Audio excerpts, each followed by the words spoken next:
May anak po kayo? Wala po. Wala. Wala. Okay. Girlfriend, wala. Wala pa rin, sir.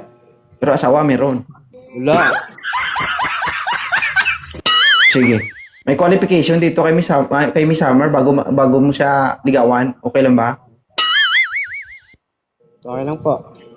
Pero game ka kahit anong pagsubok ang pagdadaanan mo.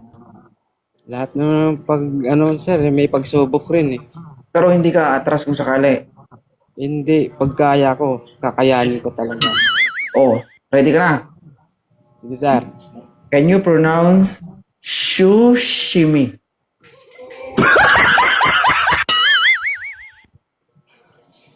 Oh, with feelings, ha? Shushimi.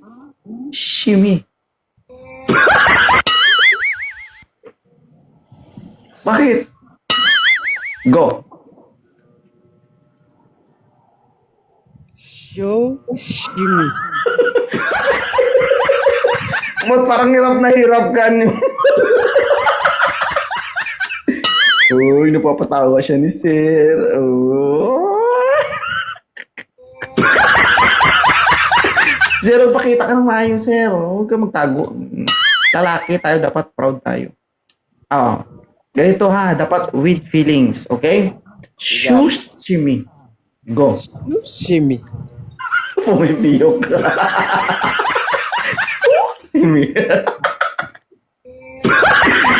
Okay. Kidding aside. Wala kang anak, wala kang asawa. Sigurado yan dyan, ha? Tama? So, magkakaroon kayo ng tawag dito, difference pagdating sa paniniwala. Kasi si Ma'am Summer ay isang Katolika. Ikaw ay isang brother o Islam. Tama? Opo. Okay. So, para sa akin, magkaiba man kayo ng paniniwala. Kung magkasundo kayo, wala namang problema. Ngayon, tanungin natin ang babae kung papayag siya. Okay lang ba, Ma'am Summer? Bakit? Kung gusto ko, katoliko din. Hindi, sa pag-uusap nyo naman yan eh. Di ba? Malay mo. Ito sa totoo lang, hindi naman sa ayaw. Kasi, una-una sa lahat, kahit gustuhin ko man, pero yung parents ko kasi ayaw na talaga yung religion. Bakit ayaw? Huwag ka na magsalita, ha? Baka masampal kita. Okay na yan. Sir Muhammad, maraming salamat sa operation mo. Anytime, pwede ka pong bumalik dito at marami pa po kayong makikilalang iba. Okay? Thank you po. Thank you po sa Maraming salamat sa good vibes, sir, na ibinahagi mo sa amin. Okay, okay. Sure. Assalamualaikum.